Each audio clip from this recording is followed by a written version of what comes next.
This much Arlo knew. No rat would rebuild Winter's Edge on an empty stomach. The kitchen had to be fixed and stocked.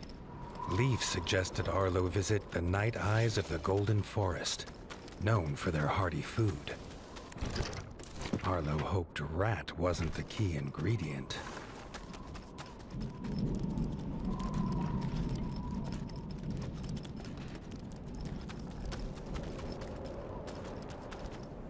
The smoke had attracted help in the unlikely form of a pirate. Captain Blacktail had seen many towns razed in his years, usually by his own paw, a fact he chose not to mention as he offered his services. The ship King Rattus's Revenge would take the young warden wherever he had need to go.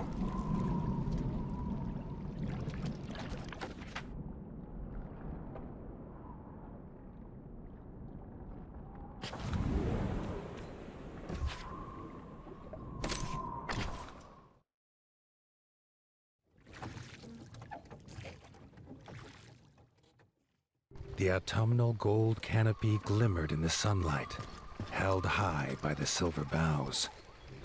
There was no denying the wonder of the Golden Forest.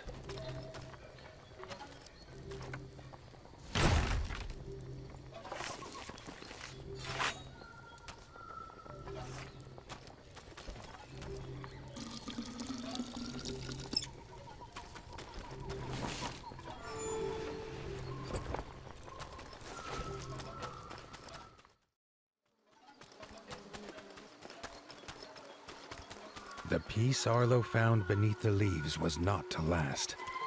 A shrill cry cut through the calm, a call for help.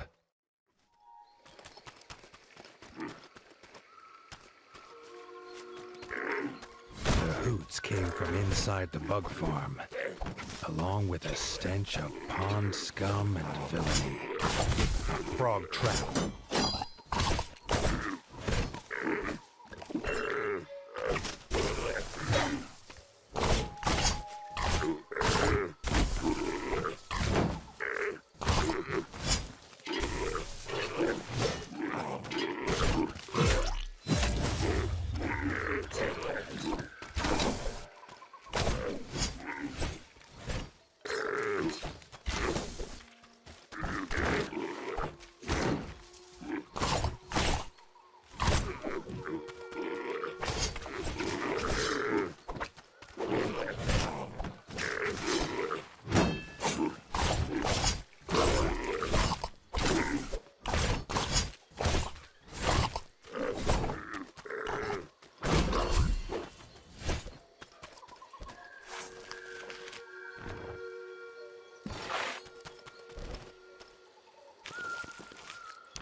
Grateful for her rescue, Erica the Ranger offered to guide Arlo to the hidden village of Nestminster.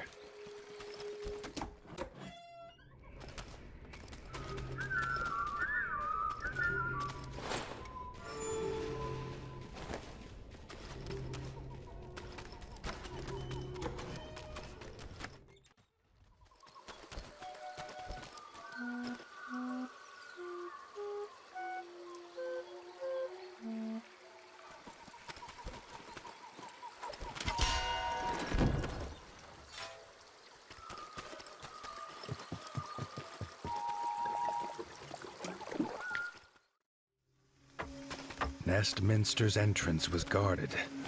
Under their helmet, the eyes of the guards seemed to glow. Was he prey walking into a hunter's camp?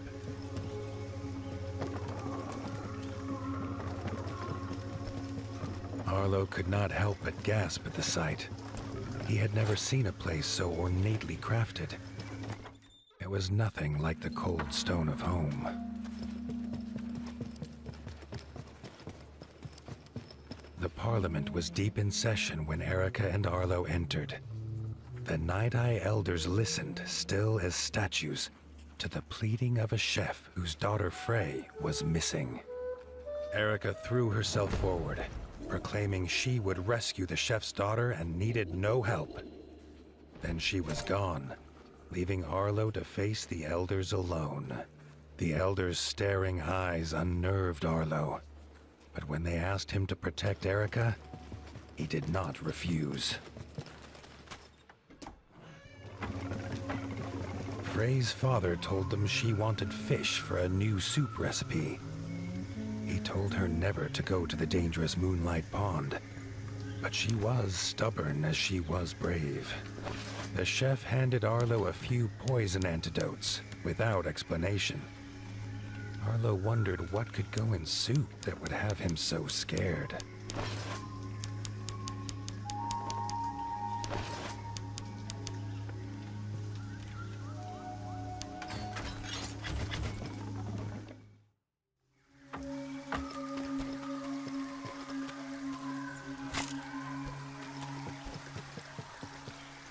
Erica said they must be as stealthy as the owls of old.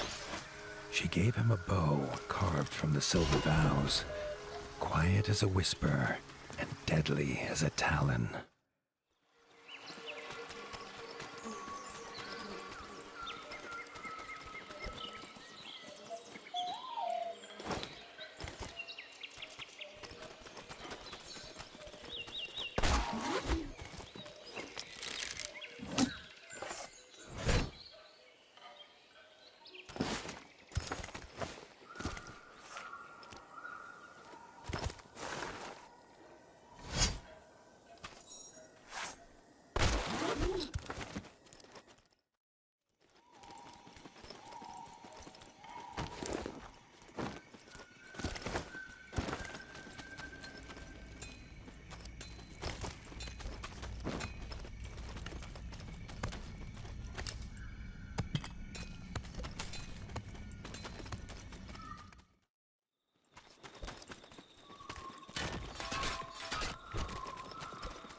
A white feather.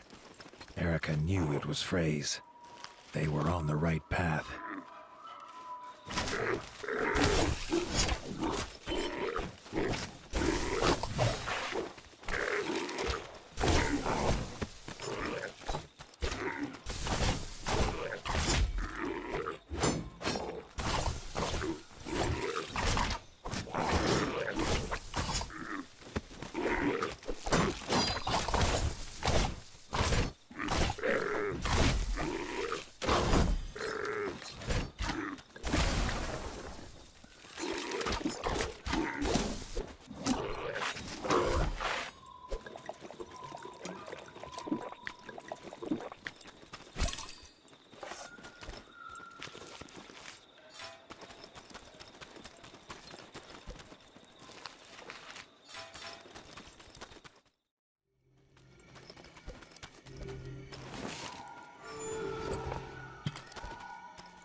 Frog scouting party squatted in the mushroom farm. Arlo's arrows would make swift work of them.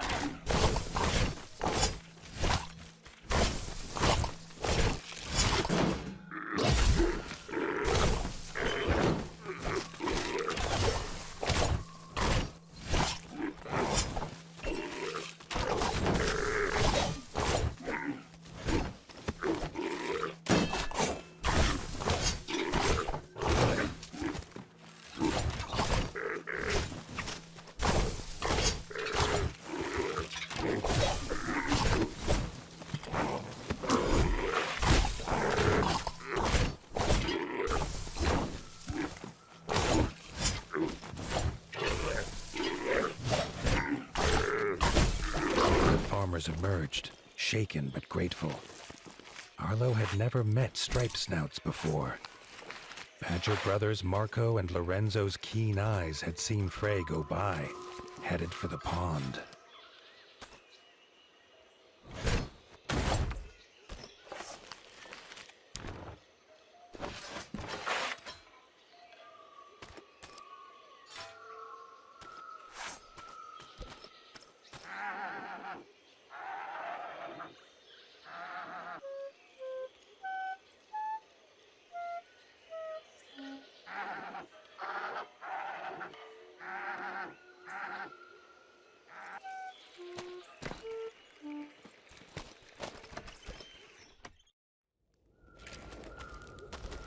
positive qualities.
At Moonlight Pond, Frey was already preparing to leave.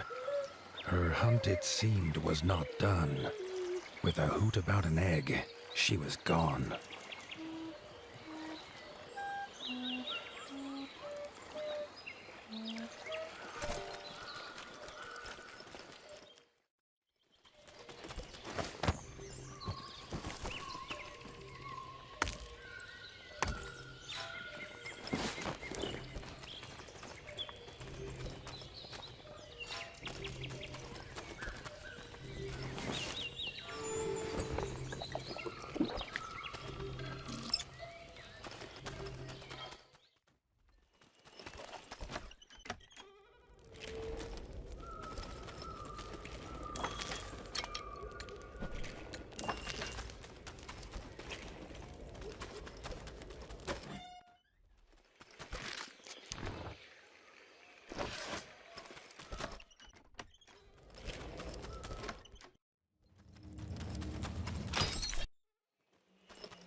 The sky flashed with a blinding light.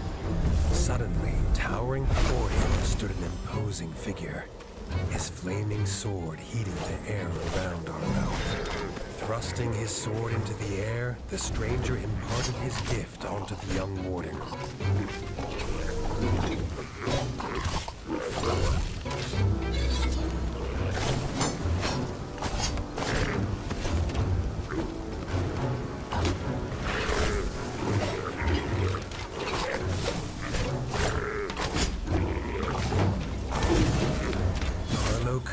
The stranger's gift pulsing through his body, filling him with a burning desire to avenge his father and rid the North of the Darkwing scum.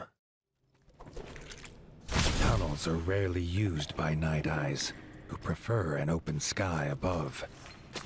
Arlo knew dangerous creatures lurked in such dark places.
whole nest of eggs.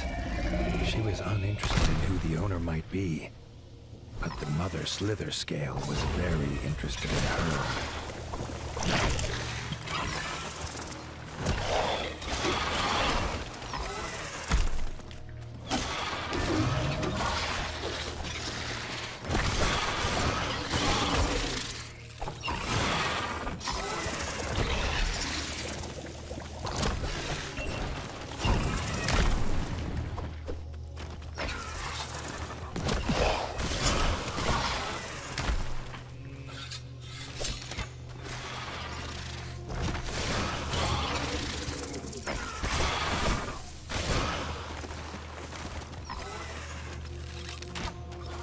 Side by side, Erica and Arlo forced the slither scale from its lair.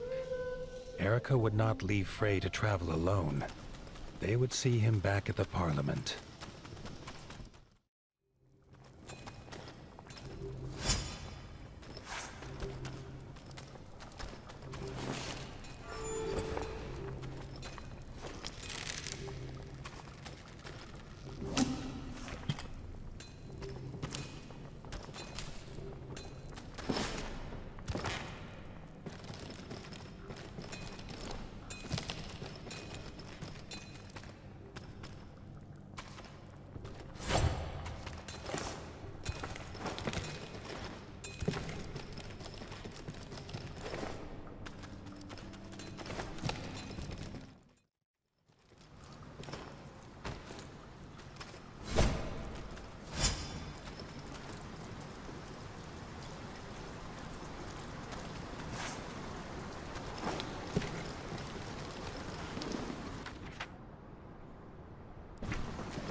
Erica and Frey held wings as they asked Arlo and the elders for their blessing.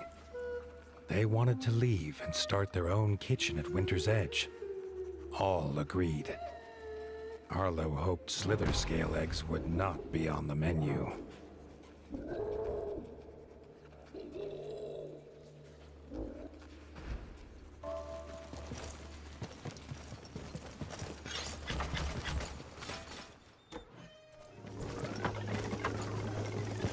Arlo was keen to head home, but an owl called Sigrid stopped him.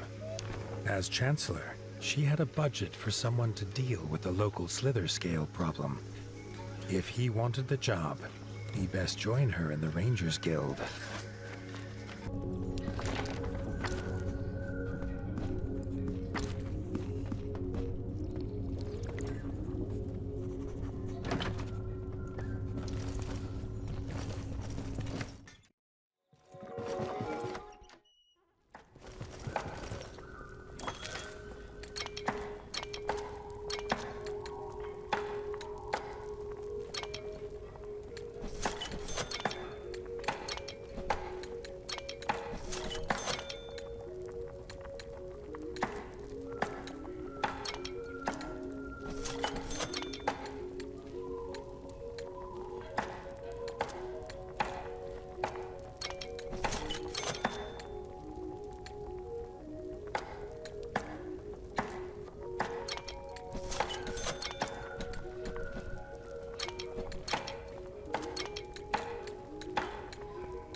owls were worried, which was a rare sight.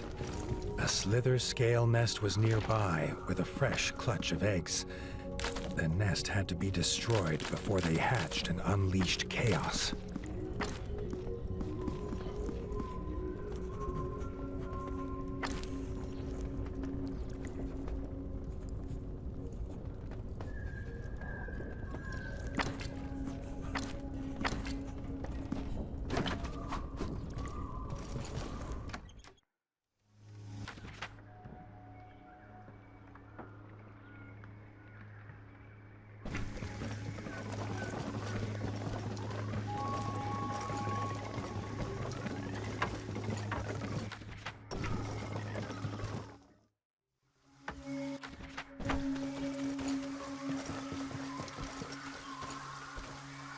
Arlo had heard the sniffling of the heron leagues away. Ernest was the most skilled fisherman in the ratdom, or had been. In between sobs, he told Arlo he'd dropped his best rod in a well. The warden offered to find it, if only to stop the noise.